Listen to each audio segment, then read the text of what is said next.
ating mga kids. Amen? Palakpakan natin ang Panginoon sa buhay ng ating mga Kids Gang Ministry. Amen? Sa napakagandang special number. Amen? Nakita ko yung inaanak ko doon.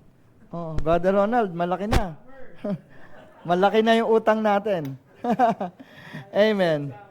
Kidding aside, once again, good morning po sa ating lahat. And to those who are watching online sa ating YouTube, welcome sa ating Sunday worship service. And it is good to be in the house of God. How many can say amen? Amen. Napakasarap po na tayo po'y nasa tahanan ng Panginoon. And once again, I'd like to welcome those people who came today. First timer po, no? Today is you are a visitor, then the next time you will become a part of Victory Outreach family. Amen? And hindi na po ako nag-ask sa worship team na umawi tayo. Amen? But then, today, I'd like to invite everyone to please stand with me as we go straight to the Word of God. The opening scripture that I'm going to read to you today is found in the book of John chapter 15, beginning with verse 10 to 12. Okay, it's already on the screen. If you keep my commands, you will remain in my love, just as I have kept my Father's commands and remain in His love. I have told you this so that my joy may be in you and that your joy may be complete. My command is this: love each other as I have loved you. Let us pray. Father, in the name of Jesus, thank you, God, for your Holy Spirit. Thank you for your unfailing love, Panginoon. Thank you for what you have done on the cross that no one can fathom. Your everlasting power, because you are a sovereign, almighty God. Thank you, Jesus, Lord God, because you're the one who created us and you have a purpose in our lives. Father, in the name of Jesus, set me aside. Use me as an empty vessel to speak your word, O God. Not my will, but your will be done today. And I pray everyone will respond, O God, through your word this morning. In the mighty name of Jesus, everyone will say amen and amen. Please be seated. Amen. Yes, I'd like to congratulate the BOBC students. Amen. Okay, 8 weeks. Painstakingly. Amen. Sleepless nights. Talagang ang hirap, pero salamat sa Panginoon dahil natapos nila. It's not about how we start, no? It's all about finishing the race well. At salamat po dun sa mga hindi umabsent kahapon. Hello, somebody. Yung mga last day na umabsent pa sila. Amen. Pero meron po kasing 2 absences.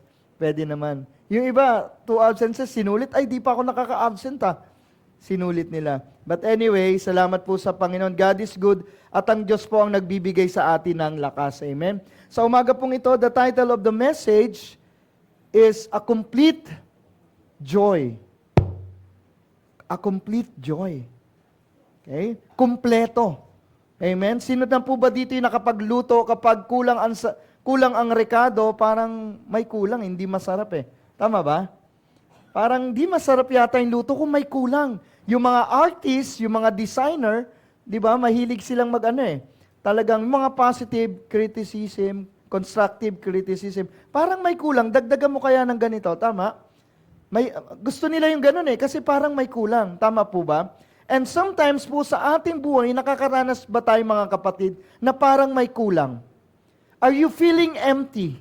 Nakakaranas tayo na parang you feel like I'm empty. Parang may kulang, Lord, sa akin. Nakakaranas tayo nun, mga kapatid? Amen? Let me ask you, is your joy complete? Ang kagalakan mo ba talaga na nanggagaling sa Panginoon ay kumpleto? O parang naglilingkod ka sa Panginoon, nandito ka, nagtataas ka ng iyong kamay, uma-attend ka ng church, pero parang may kulang. Nakakaranas po ba tayo nun? Na parang yung ating kagalakan ay kulang. Are you sure that you are in the will of God?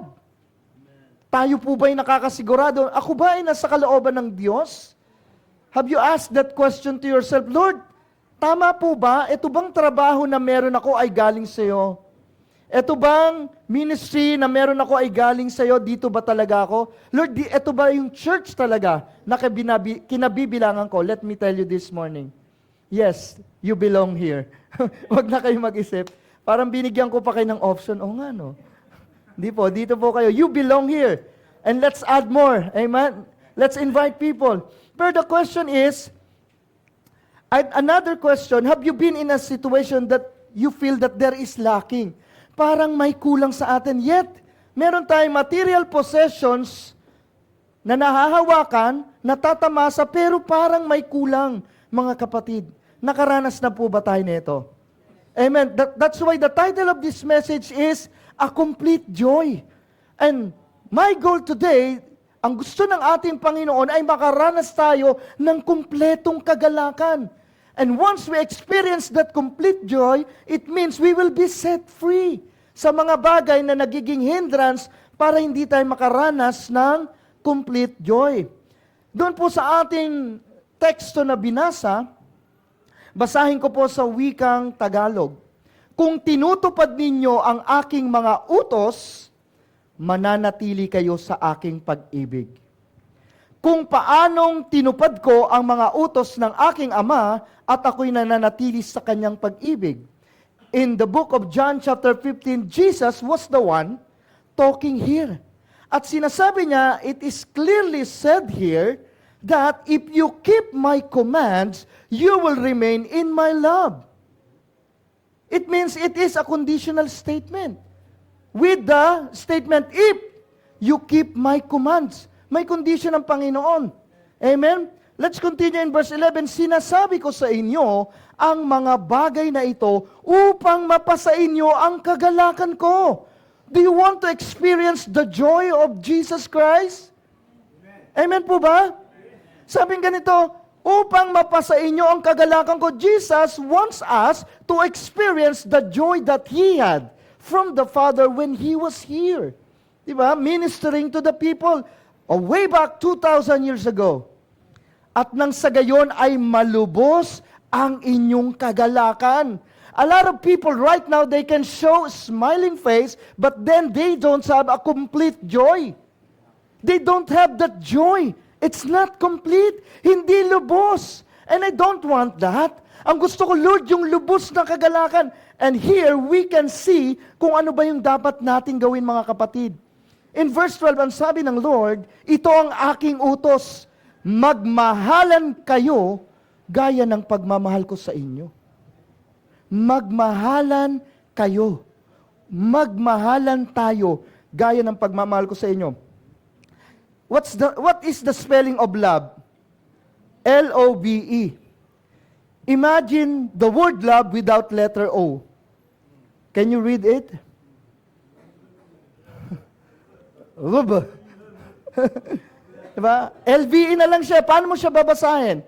Well, ibig sabihin, hindi makukumpleto ang love without the letter O.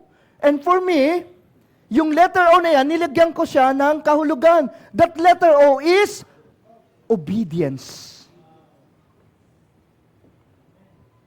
Without obedience, we will not remain in God's love.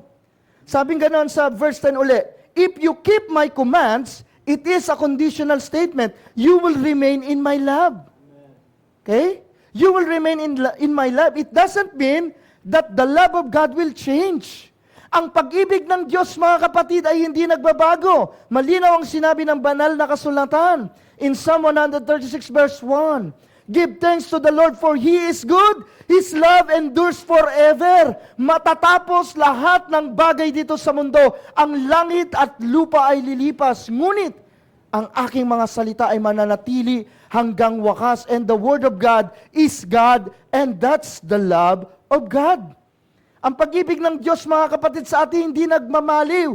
Walang makapaghihiwalay sa atin sa pag-ibig ng ating Panginoon, mga kapatid. In Psalm 36 verse 5, your love, Lord, reaches to the heavens, your faithfulness to the skies. Why? Because the love of God is not conditional. It is unconditional, and that is what we call the agape love. The love of God is agape. It means sacrificial love. Biblically refers to a love that God is love and that God shows His love to us. And that agape love does not depend on the world's criteria for love such as attractiveness, emotions, or sentimental. Ang pag-ibig ng Diyos ay hindi katulad ng pag-ibig dito sa mundong ito. Amen? Hindi nagbabago ang pag-ibig ng Diyos. Pero po, mga kapatid, sabi nga, ulitin natin, if you keep my commands, you will remain in my love. The love of God is unfailing and will never change, but people, you and I have a choice. Because we have the free will to obey or not to obey the commands of God.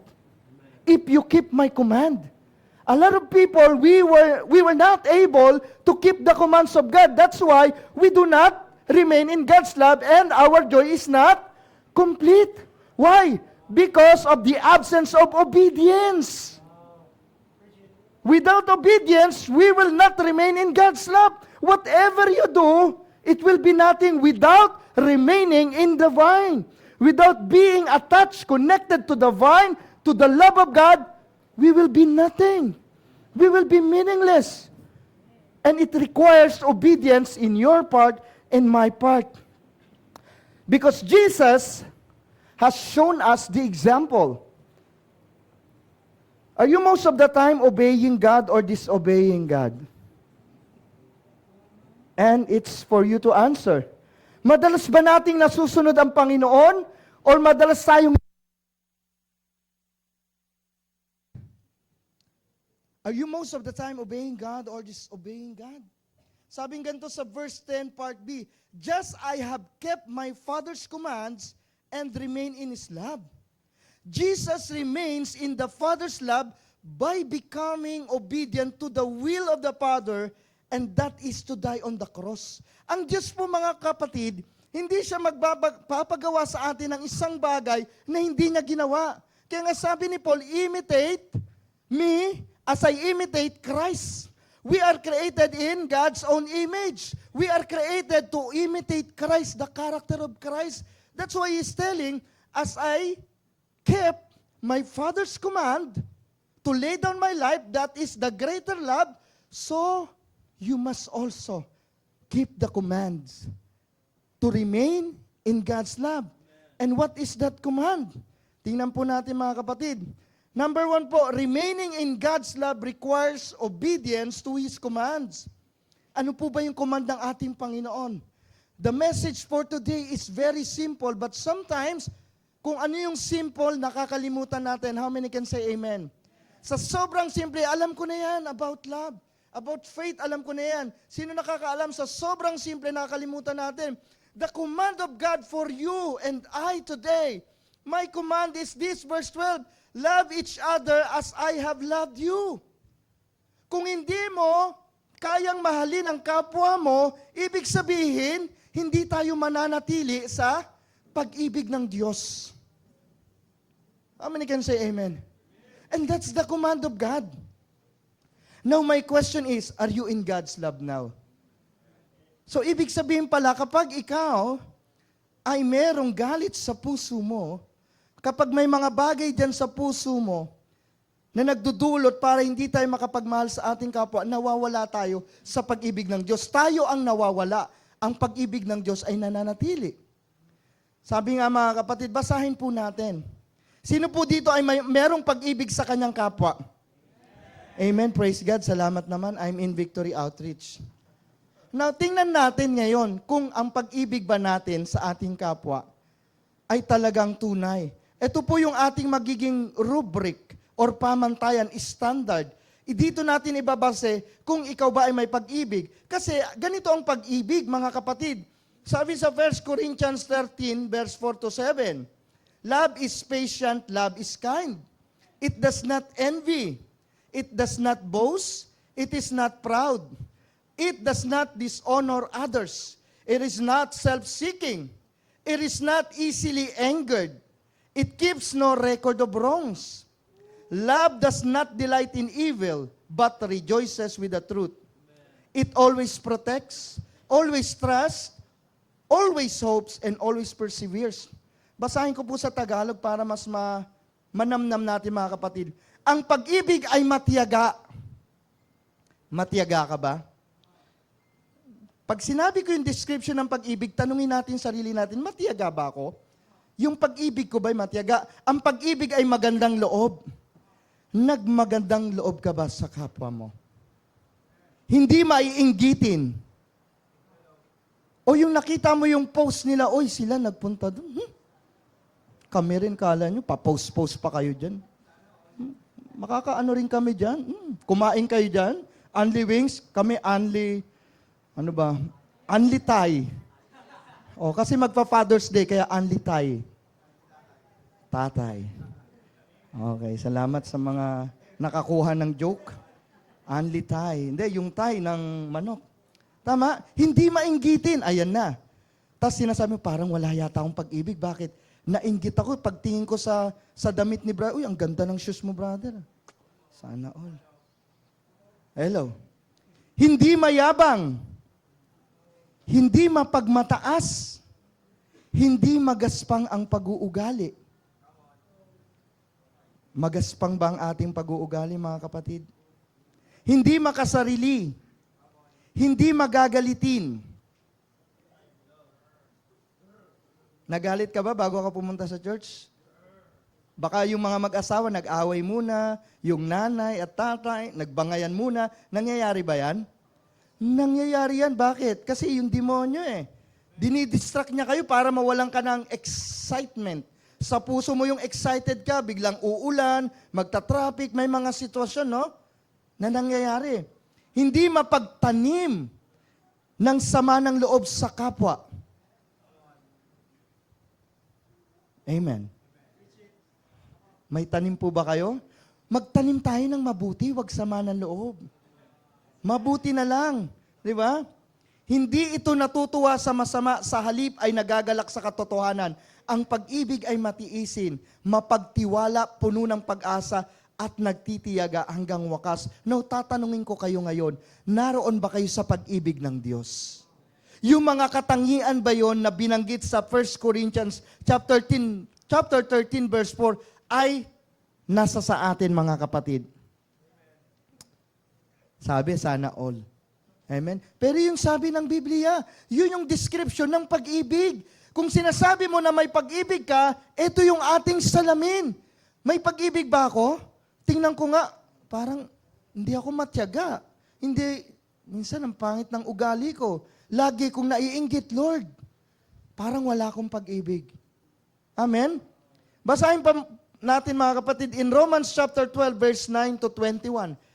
Marami po akong scripture na babasahin sa inyo ngayong araw na ito. Hayaan nating magsalita ang salita ng Diyos sa atin. Hindi opinion ni Pastor Romel.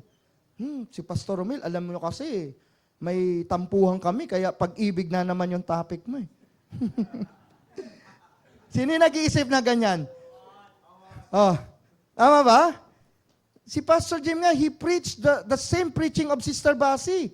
It's God. May nagsabi, Pastor, sabi ng kongregasyon, bakit? Pastor, pang-8 linggo ko nang attend to bakit laging tungkol sa kasalanan ang topic natin? Paulit-ulit, Pastor. Ang sabi ng pastor, alam mo kung bakit? Kasi hindi ko pa nakikita ang tunay na pagsisisi sa ating simbahan. Kaya pala minsan, paulit-ulit yung nangyayari sa ating buhay. Naranasan mo na ba yung mga pagsubok na nararanasan natin? Bakit paulit-ulit rin? Kasi hindi pa tayo natututo. Yung nangyari sa ating pagkakamali noon, hanggat hindi tayo natututo, mauulit at mauulit uli hanggang tayo ay matuto, mga kapatid. The same thing with the message of God. Actually, I already have message prepared. But last night, habang ako'y nagbabasa, bigla na lang binago ng Panginoon. Nung nabasa ko tong verse na to sa 1 John, yung ating opening scripture, talaga pong tumatak sa aking isip. Bakit? Ito pala yung utos ng Diyos Ang tayo ay mag-ibigan. Tayo ay magmahalan. Ibig sabihin, minsan ang naiisip natin mga utos ng Diyos, parang kailangan gawin ko itong mga bagay na to, magmi-ministry ako, magpe-pray ako, magwo-worship ako, lahat ito ay gagawin ko. Pero nakakalimutan natin mga kapatid, ang pinakamahalaga sa lahat ay ang pag-ibig. Ang pag-ibig sa Diyos at ang pag-ibig sa kapwa. Tingnan pa natin mga kapatid sa Romans chapter 12 verse 9 to 21. Sabi dito, love must be sincere. Hate what is evil. Cling to what is good. Be devoted to one another in love. Honor one another above yourselves. Never be lacking in zeal, but keep your spiritual fervor serving the Lord. Be joyful in hope, patient in affliction, faithful in prayer. Share with the Lord's people who are in need. Practice hospitality. Bless those who persecute you. Bless and do not curse. Rejoice with those who rejoice. Mourn with those who mourn. Live in harmony with one another. Do not be proud, but be willing to associate with people of low position. Do not be conceited. Do not repay evil for evil. Be careful to do what is right in the eyes of everyone. If it is possible, as far as it depends on you, live at peace with everyone. Do not take revenge, my dear friends. But leave room for God's wrath, for it is written, it is mine to avenge. I will repay, says the Lord. On the contrary, if your enemy is hungry, feed him. Meron tayong fundraising mamaya. Chance mo na to, ilibre mo yung kaaway mo. So pag may nanlibre sa'yo mamaya, ibig sabihin galit sa'yo yan. Ina-apply niya lang ang salita ng Diyos. Ako nga dati, nung nasa mundo pa yung asawa ko nagbago ng style. Dati pag uuwi ako nun, galit na galit talaga yan. Nahabol ako ng kung ano mahawakan. Parang, flying saucer Buti magaling ako umilag Noong nasa mundo pa. One time, kinabahan ako. Kasi ano na naman kaya maiihagis ng asawa ko. Pero pagdating ko, saan ka galing? Ha? Kumain ka na ba? Tara, umupo ka na dito. Pagod na pagod ka. Sabi ko, 2 araw akong hindi umuwi Tapos ganito, ang bait-bait. Tapos sabi niya sa akin, kumain ka na, ayan na yung hapunan. Tapos may bumulong sa akin, kapag kinain mo yan, todas ka na. Kaya pala mabait sa akin to. Baka nalasunin na lang ako nito Parang hindi ka makuha sa So I thought that the food is poisoned. Because she's kind. The reaction was different. And then I was thinking if I'm gonna eat it or not. And I told you, no, I'm good. I'm full. Sabi niya, sige na, kumain ka na. Ayoko. Hindi ko alam, TH lang pala ako. Why? Yung tama pala nung bato. Ayan, bato-bato sa langit, di ba? Ang tamaan, wag magagalit. Tama, minsan ganun Pero hindi ko alam, my wife was practicing Romans chapter 12 about love. Bless and do not persecute. Sa Tagalog, napakaganda mga kapatid, maging tunay ang inyong pagmamahalan. Walang peke. Pag sinabi mo, hi bro, hi sister, pag nagbeso-beso, nagyakapan, hindi yung, hi.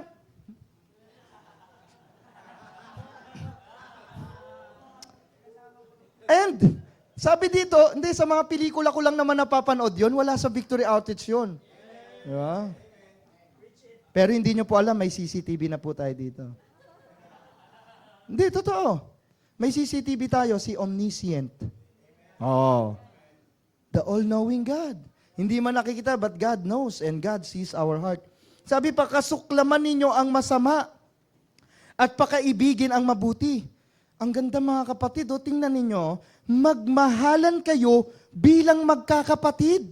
We are not related here sa blood, tama, di ba? Pero ang sinasabi ng Biblia is, magmahalan kayo bilang magkakapatid at pahalagan ninyo ang iba nang higit sa pagpapahalaga nila sa inyo. Ibig sabihin, value other people higher than yourself. Dapat pala ganun ang ginagawa natin, nagmamahalan. Sabi dito, magpakasipag kayo at huwag maging tamad. Buong puso kayong maglingkod sa Panginoon. Magalak kayo dahil sa inyong pag-asa. Magtiyaga kayo sa inyong kapigatian at palaging manalangin. Tumulong kayo sa pangangailangan ng mga kapatid at patuluyin ninyo ang mga taga-ibang lugar. Ito mga kapatid, verse 14, idalangin ninyo ang mga umuusig sa inyo. Idalangin ninyo sila at huwag sumpain. Naranasan mo na ba na ikaw ay mausig, mapagbintangan ng bagay na hindi mo namang ginawa o napagsalitaan ka na ba ng hindi maganda ng iyong kapwa, kapamilya, kaibigan, kasamahan mo sa church, or saan man nakaranas ka ba? Natural sa isang tao na tayo ay may emosyon, tama? At tayo ay napupuno ng galit. Tama po ba? At dahil doon, sa galit na yun, ano po ang nangyayari sa atin? Hindi natin alam na inaalis natin ang ating sarili sa pag-ibig ng Panginoon. Sabing ganun, if you keep my commands, you will remain in my love. So kapag nawawala yung pagsunod natin sa command ng Diyos, and what is that? To love one another. Nawawala tayo sa pag-ibig ng Diyos. Tayo ang umaalis when we are allowing those things in our lives. Verse 17 sabi, huwag ninyong gantihan ng masama ang masama. Sikapin ninyong mamuhay ng marangal sa harap ng lahat ng mga tao. Hanggat maaari, gawin ninyo ang inyong makakaya upang mamuhay kayo ng mapayapa kasama ng sino man. Mga minamahal, huwag kayong maghihiganti. Kung tayo'y nasaktan, na-offend, hindi tayo dapat maghiganti. Hindi tayo dapat magsalita rin ng masama. Pag may nag-post sa social media, di ba minsan sa social media may nagpo-post, para kanino ba yan? Ikaw, pag nagpo-post ka, tanungin ko nga kayo, pag kayo nag-post ng social media, para kanino ba talaga? In general ba? Di ba minsan walang pangalan, pero parang may invisible name yon. To invisible. Tama? Ito yung tinatawag nating mga pasaring. Come on, no? That's sign of immaturity. Inaalis mo ang sarili mo sa pag-ibig ng Diyos, pagkainggit. Di ba? Pagkabahabahagi, paghihiganti. Inaalis natin ang ating sarili sa pag-ibig ng Diyos sa atin. Umaalis tayo doon. Sa halip, sabi dito, kung nagugutom ang inyong kaaway, pakainin mo. Kung nauuhaw, painumin mo. Sa gayon, magbubunton ka ng mga baga sa kanyang ulo. Naranasan mo na ba yon? Ginawang ka ng masama ng kapwa mo, pero gagawa mo siya ng mabuti. Ito yung sinabi dito, para kang naglalagay ng baga sa kanyang ulo. Ano ibig sabihin nun? Parang hindi siya mapakali. Iisipin ng tao, itong tao na to, ginawang ko na masama, alam niya na ako yun ang gumawa ng masama sa kanya, and yet, bakit mabuti ang ginagawa niya sa akin? Sino ang nagsasuffer? Hindi ikaw, kundi yung tao na gumawa sa'yo ng masama. Pero habang tayo'y gumaganti, nawawala yung pag-ibig ng Diyos sa buhay natin, ano po nangyayari mga kapatid? Mas lalo tayong nababaon. Mas lalo tayong nagkakaroon ng sama ng loob at yung tinatawag nating hindi na makapagpatawad. Napakasimple lang mensahe ng Panginoon sa umagang ito, mga kapatid. The question is, can you keep all of these commands of God concerning love?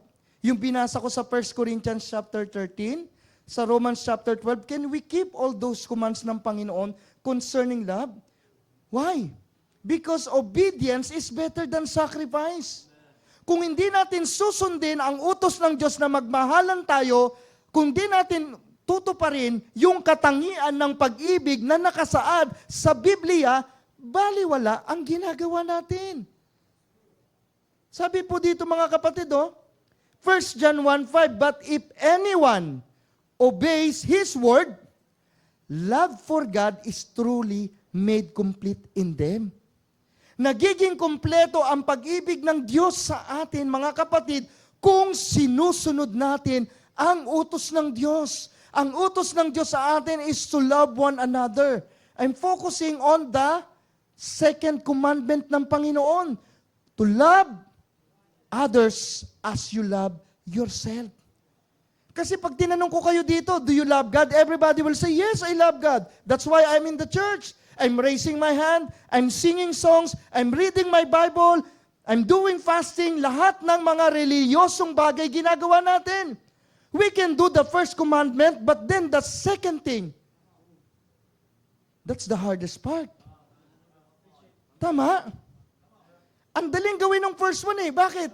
Kasi hindi mo nakikita ang Diyos, Lord.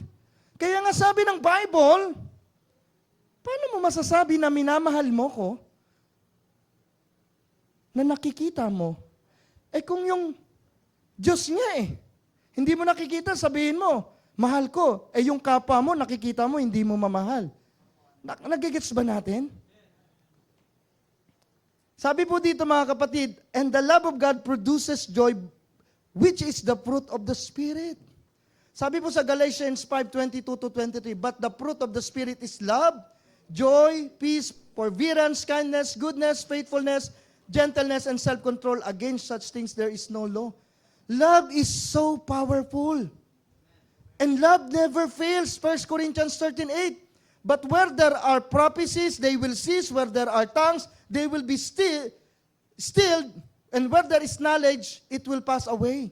Kaya nga kagabi mga kapatid, we're discussing the difference between spiritual gifts and the fruit of the Spirit. Ang spiritual gifts, pwede ka magkaroon eh. Right there and then eh. Di ba the day of the Pentecost, nung naghintay sila, di ba yung fire of tongues, they were baptized in the Holy Spirit.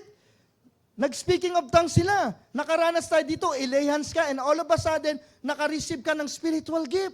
Tama? One time, bago o matagal kang Kristiyano, pwede mo siyang ma-receive agad right away. Because it has something to do with our spiritual capabilities. But the fruit of the Spirit, hindi siya nakukuha agad. Yung love, joy, peace, because it is developed gradually. Kaya nga, makikita nyo, pwede pala may mga man and woman of God, powerful, talented. They can do a lot of ministry, preaching, teaching, worship. They can do a lot of things. Spiritual gifts, but less of fruit of the Spirit. You can be talented without love. And the Bible says, love never fails. Prophecy, spiritual gifts, tongues will cease, but love will never fail. The most important thing is not what you can do in the ministry, but what you can do for other people. After all, ministry is not just about teaching, preaching, playing instrument, worshiping, ushering. Ministry is about people, loving people. Jesus came right here not to teach us how to preach and to teach, but to love others, to reach out those hurting people. That's the bottom line. Kahit ako mag-preach dito, sunugin ko ang aking sarili, magsalita ko ng iba't ibang wika without love. Sabi sa Korinto, I am nothing. I am nothing. That's why the most important command na sinasabi ng Diyos in John chapter 15 and also in John chapter 1 verse 5 is to love one another. Kaya ang ating kagalakan, we've been serving the Lord for a long time. We've been doing a lot of ministry, but sometimes we cannot feel the completeness of the joy of God in our heart because there is no obedience at all. The love of God will not be completed as well as the joy of God.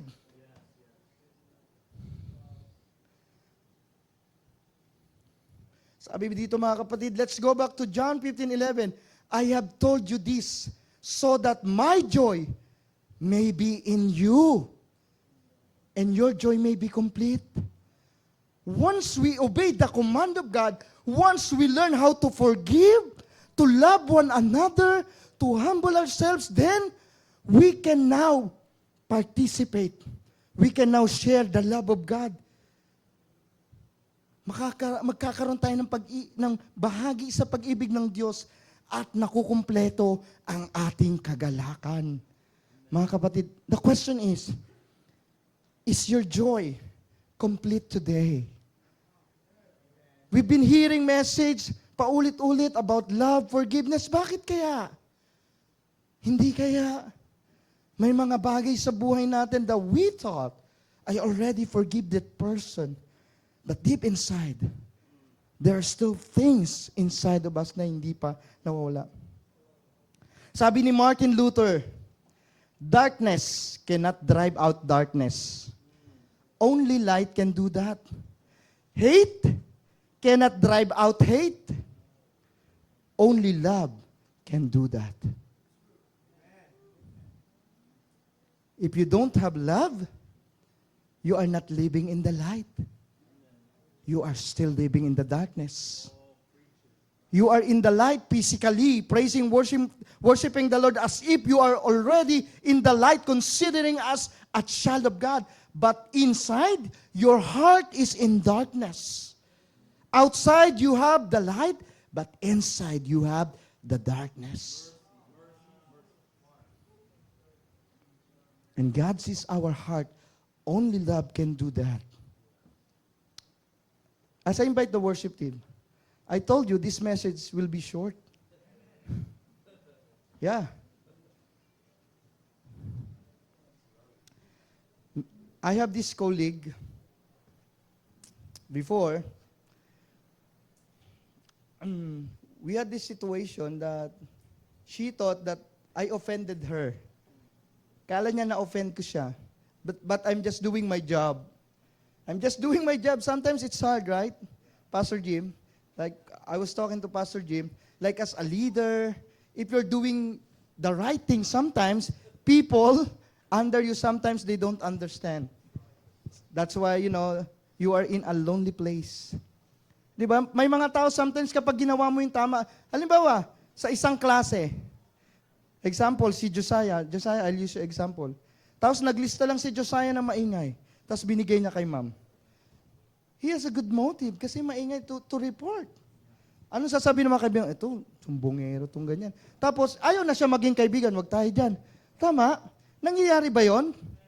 Sometimes ganun rin mga mensom, di ba dati marami kang kaibigan. Uy, tara dito, pero pag naging, holy ka na, may Bible, tara pare. Ano na to? Holy, oh. Iiwasan ka na ng mga tao, naiilang sila sa'yo. Why? Naiilang yung mga nasa darkness kasi you are in the light. Kapag lumalapit ka sa kanila, ayaw pa, di ba? Yung mga tao na hindi makatagal sa'yo, magkwentuhan kayo, parang naiirita yung spirit nila sa'yo. Why? Because you are living in the light. You can tell. If a person has an issue, malalaman mo agad, parang ayaw niya makihalubilo, tara church tayo. Uy, tara gawin natin to, parang umiiwas sa'yo. Why? Kasi nandun sila sa darkness. And you know what? Years have passed. Etong co-teacher ko, ako, nabanggit ko, nandyan si Sir Jake. Well, kala niya, parang na-offend ko siya. But then, I did the right thing. I did 1 Corinthians chapter 13, tsaka Romans chapter 12.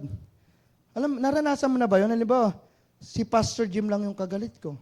Tapos pati mga kaibigan niya, pati ikaw, galit na rin sila. Nangyayari ba yun sa church? Well, magkaibigan kami ni Pastor. Magkaibigan sila lahat. Galit sa akin si Pastor Jim. Pati mga kaibigan niya, pag nagkasalubong kami ni Star Rice, hi Star Rice. Hi.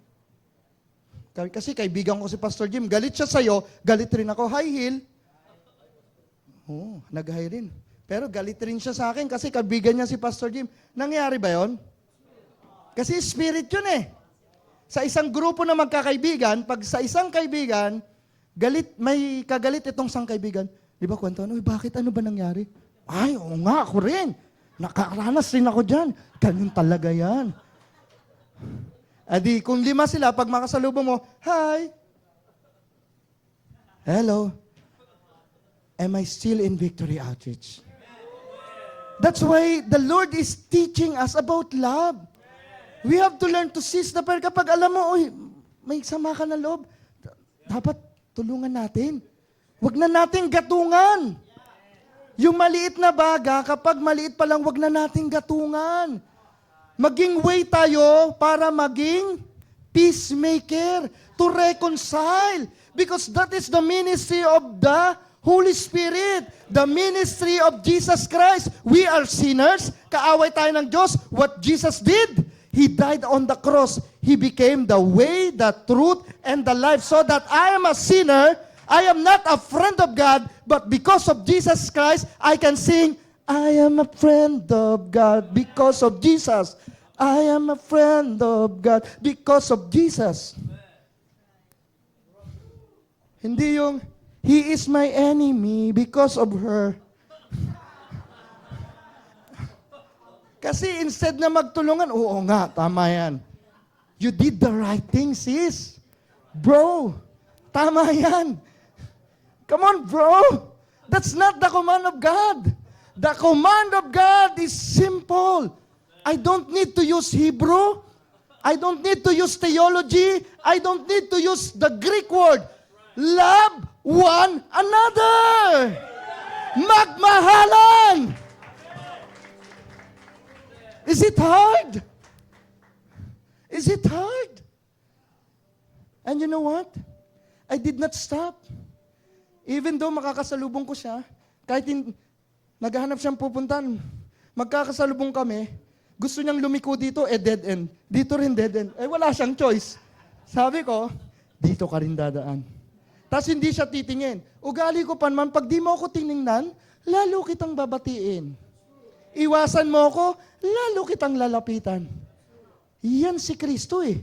Ang hinahanap niya, hindi yung mga matutuwid. Ang hinahanap ng Panginoon, yung mga makasalanan. Kaya nga tayo, di ba, nagtatago ka sa sulok ng inyong barangay, sa madilim na kubol, naroon ang isang umiilaw na kandila, pero nahanap ka pa rin ng Panginoon. Tama ba? Naalala ko yung share ni Brother Nixon, no? Hinanap siya ng pastor. Nandun na siya sa basurahan. Dinatagpuan siya.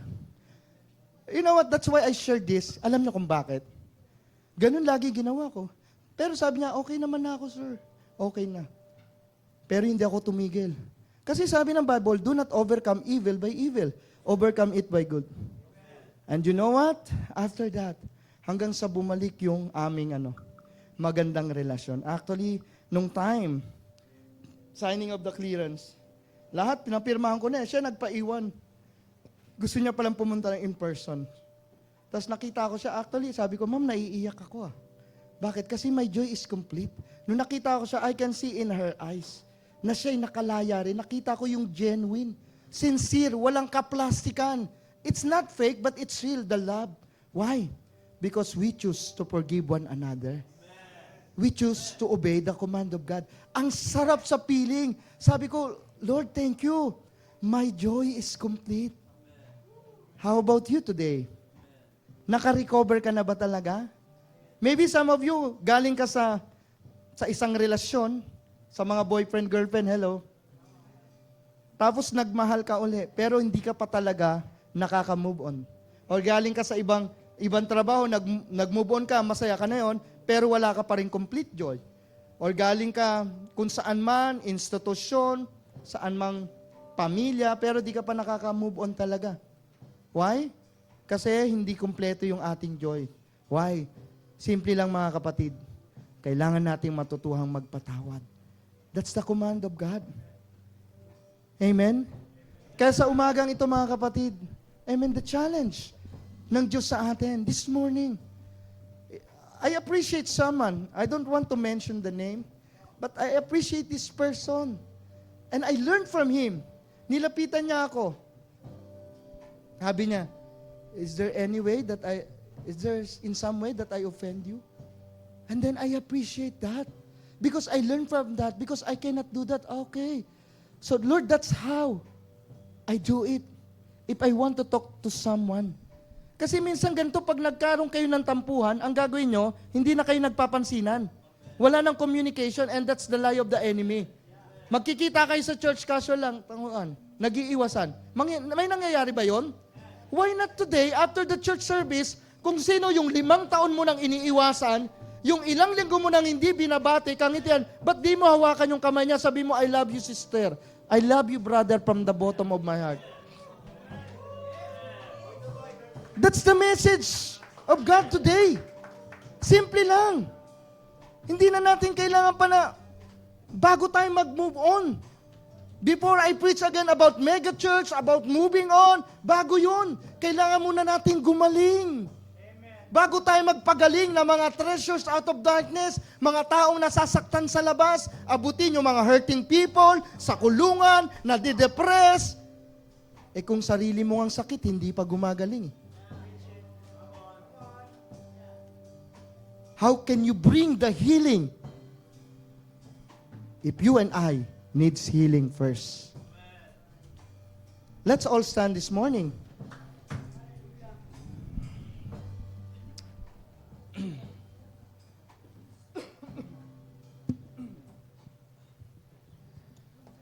How is your relationship with God? Honestly, be honest. Kasi kahit naman sabihin natin, I'm okay eh. The truth of the matter, God knows if we are okay or not. Might as well be honest to God. Lord, I'm not okay. Honestly, Lord, I was offended. Honestly, Lord, naiinis ako sa tao na to. Hindi ko alam, but pag nakikita ko siya, naiinis ako, Lord. Lord, hanggang ngayon, nandito pa rin yung sakit na binigay sa akin ng magulang, ng kaibigan, ng tao, or sino man. Up until now, nandito. So how is your relationship with others? And how is your obedience to God's command concerning His love?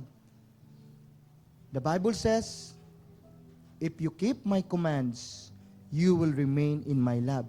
And what is the command of God? To love one another. Today, church, let us come to the presence of God and let us be honest. Tell God, Lord, forgive me.